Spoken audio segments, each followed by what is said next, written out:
മുമ്പ് ജാനകിയുടെയും അബിയുടെയും വീടിന്റെ എല്ലാ പ്രിയപ്പെട്ട പ്രേക്ഷകർക്കും മെട്രോ സ്റ്റാറിലേക്ക് സ്വാഗതം. അങ്ങനെ ജാനകി ഒരു പുതിയ ഒരാളായിട്ട് മാറിയിരിക്കുകയാണ്. ഇത്രയും നാള് തന്റെ കുടുംബത്തിന് വേണ്ടിയിട്ട്, തന്റെ കുടുംബത്തിലുള്ള അവരുടെ സന്തോഷത്തിന് വേണ്ടിയിട്ടാണ് ജാനകിയും അബിയും ജീവിച്ചത്. എന്നാൽ ഇന്നു മുതൽ തന്റെ കുടുംബത്തിന്റെയും മാത്രം തന്റെ മകളുടെയും ഒക്കെ സന്തോഷത്തിന് വേണ്ടിയിട്ട് ജീവിക്കാൻ വേണ്ടിയിട്ട് ജാനകി ആയാലും അബി ആയാലും തീരുമാനിച്ചു.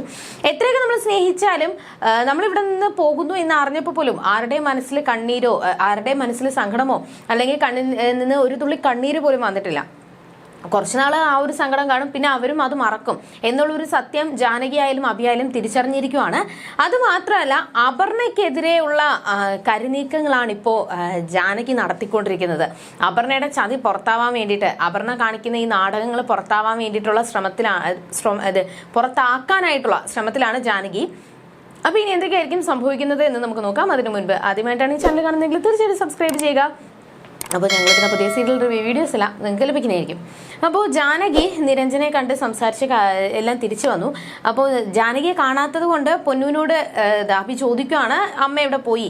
പക്ഷെ അമ്മ അമ്പലത്തിൽ പോയി എന്നാണ് പൊന്നു പറഞ്ഞത്. കുറച്ച് കഴിഞ്ഞപ്പോൾ തന്നെ ജാനകി തിരിച്ചു വന്നു. അപ്പോൾ ജാനകിയെ കണ്ടപ്പോൾ അമ്പലത്തിൽ പോകുന്ന ഒരു ഫീലായിട്ട് അബിക്ക് തോന്നിയില്ല. അതുകൊണ്ട് നീ എവിടെ പോയതാ ജാനകി എന്ന് പറയുമ്പോഴത്തേക്കും ഞാൻ നിരഞ്ജനെ കാണാൻ പോയതാണ്. അത് കേട്ടപ്പോൾ തന്നെ അബിക്ക് ദേഷ്യം വന്നു. ഇവിടെ നിരഞ്ജനെ സപ്പോർട്ട് ചെയ്യരുത്, ഇപ്പോൾ അജയ് സപ്പോർട്ട് ചെയ്തതിന്റെ പേരിലാണ് നമ്മൾ ഇപ്പോഴും അനുഭവിച്ചുകൊണ്ടിരിക്കുന്നത്.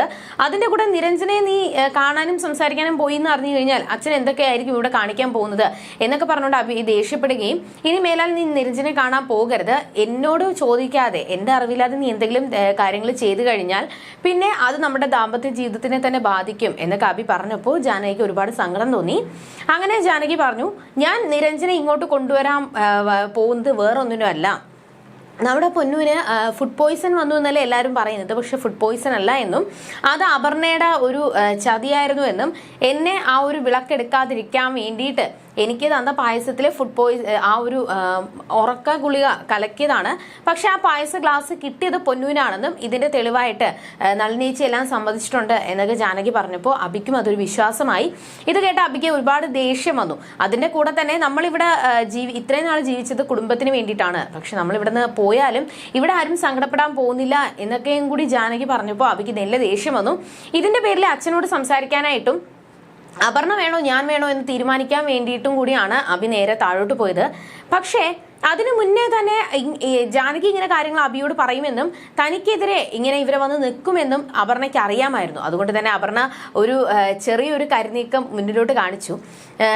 അവിടെ അമലിനോട് ഓരോ കാര്യങ്ങൾ പറഞ്ഞ് കള്ളത്തരം കാണിച്ച് അമലിനോട് പറയുവാണ് ജാനകിയേട്ടത്തെയും അബി ഇവിടെ നിന്ന് പുറത്താവാനുള്ള സാധ്യതയുണ്ടെന്നും അത് നമ്മൾ കാരണമാണെന്നും നമ്മൾ സന്തോഷത്തോടെ ജീവിക്കുന്നത് കണ്ടു കഴിഞ്ഞാൽ അച്ഛൻ അവരോടുള്ള ദേഷ്യങ്ങൾ കുറച്ച് കുറയും, അവർ സന്തോഷത്തോടെ ഇവിടെ നിൽക്കും എന്നൊക്കെ അമലിനോട് ഓരോ കാര്യങ്ങൾ പറഞ്ഞ് കള്ളങ്ങൾ പറഞ്ഞ് അമലിനെ വിശ്വസിപ്പിച്ചു. അതിന്റെ പേരിൽ എല്ലാവരുടെയും മുന്നിൽ നല്ല ഭാര്യയും ഭർത്താവായിട്ട് ജീവിക്കുന്ന രീതിയിൽ അഭിനയിക്കാൻ വേണ്ടിയിട്ട് അവർ ശ്രമിക്കുവാണ്.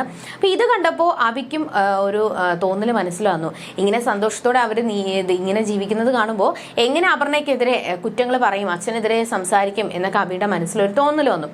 അങ്ങനെ അപ്പോൾ അപർണയെ കുറിച്ച് അവിടെ സൂര്യനാരായണനോട് പറയാനായിട്ട് ഒന്നും പറയണ്ട, ഇത് നമ്മളുടെ ഉള്ളിൽ തന്നെ ഇരിക്കട്ടെ എന്ന് അബിയും തീരുമാനിക്കുകയാണ്. ഇതിന്റെ ഇടയിൽ നളിനിയേച്ചി ഈ ഒരു സത്യം എന്നോട് പറഞ്ഞതുകൊണ്ട്, നളിനിയേച്ചി അപർണയെ കാട്ടിക്കൊടുത്തത് കൊണ്ട് അതിനുള്ള ശിക്ഷയും അപർണ കൊടുത്തിട്ടുണ്ടായിരുന്നു. നല്ല ചൂടുവെള്ളത്തില് നളിനിയേച്ചിയുടെ കൈ മുക്കി പൊള്ളിച്ച അവസ്ഥയായിരുന്നു. അപ്പൊ ഇതെല്ലാം അപർണയ്ക്കെതിരെയുള്ള തെളിവാണ്. അപ്പോൾ ജാനകിക്ക് അറിയാം അപർണ ഇതിനപ്പുറവും ചെയ്യുമെന്ന്. അതുകൊണ്ട് അപർണയുടെ ഈ ഒരു ഭരണം, അപർണയുടെ ഈ ഒരു ചതി നിർത്തണമെങ്കിൽ നിരഞ്ജനയും ഇങ്ങോട്ട് വരണം, എന്നാലേ തനിക്ക് എതിരെ തൻ്റെ ഒപ്പം ഒരു ആയുധവും ഉണ്ടാകൂ എന്ന് ജാനകിക്ക് മനസ്സിലായി. എന്നാൽ ഈ ഒരു സംഭവങ്ങൾ ഇപ്പോഴും എന്നെ അബിയും ജാനകിയും സംശയിക്കുന്നുണ്ട് എന്ന് അപർണയ്ക്ക് മനസ്സിലായി. ഈ കാര്യങ്ങൾ അച്ഛനോട് പറയുന്നുണ്ട്. സൂര്യനാരായണനോട് അപർണ പോയി പറഞ്ഞിട്ടുണ്ടായിരുന്നു. എല്ലാവരും ഭക്ഷണം കഴിക്കുന്നതിന്റെ ഇടയിൽ സൂര്യനാരായണൻ ഇതിനെപ്പറ്റി സംസാരിച്ചു. അപ്പോൾ അബി പറഞ്ഞത്, ഒരിക്കലും ഞങ്ങൾ അപർണയെ സംശയിക്കുന്നില്ല, അവിടെ പൊന്നൂന് അങ്ങനെ ഒരു അവസ്ഥ വന്നപ്പോൾ ഞങ്ങൾ എല്ലാവരും നല്ല പേടിച്ചു പോയി. പക്ഷേ ഒരിക്കലും പൊന്നൂന് എന്തോ ഫുഡ് പോയിസണോ അങ്ങനെ എന്തോ വന്നതാണ്, അല്ലാതെ വേറൊന്നും അല്ല.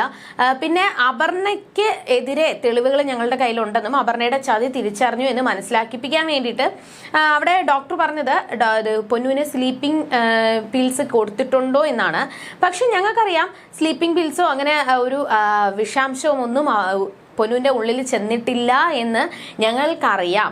അപ്പൊ ഇത് കേട്ടപ്പോൾ സൂര്യനാരായണൻ ഒരു ചോദ്യം ചോദിച്ചു, ഇങ്ങനെ വലിയവര് ഇങ്ങനെ ഉറക്കമില്ലാത്തവര് കഴിക്കുന്ന സ്ലീപ്പിംഗ് പിൽസ് എങ്ങനെ പൊന്നുവിന് കൊടുത്തു? ഡോക്ടർ ഇത്രയും ബുദ്ധിയില്ലേ എന്ന് സൂര്യനാരായണൻ അവിടെ ഒരു ചോദ്യം ചോദിച്ചു. പക്ഷെ സത്യം അവിടെ അപർണയ്ക്കും അബിക്കും ജാനകിക്കും മാത്രമല്ലേ അറിയാവൂ, ജാനകിയെ കൊടുക്കാൻ വേണ്ടിയിട്ട് ചെന്ന വലയില് പൊന്നു വീണു പോയതാണെന്ന്. അപ്പൊ ഇനി എന്തൊക്കെയായിരിക്കും സംഭവിക്കാൻ പോകുന്നത്? എന്തായാലും അവിടെ അപർണയെ പുറത്താക്കാൻ വേണ്ടിയിട്ട്, അപർണയുടെ ചതി പുറത്താക്കാൻ വേണ്ടിയിട്ട് അബിയും ജാനകിയും കട്ടയ്ക്ക് നിൽക്കുവാണ്. ഇനി എന്തൊക്കെ സംഭവിക്കുമെന്ന് നമുക്ക് വരുന്ന ആളുകളിൽ കണ്ടറിയാം. അതുവരേക്കും ബൈ.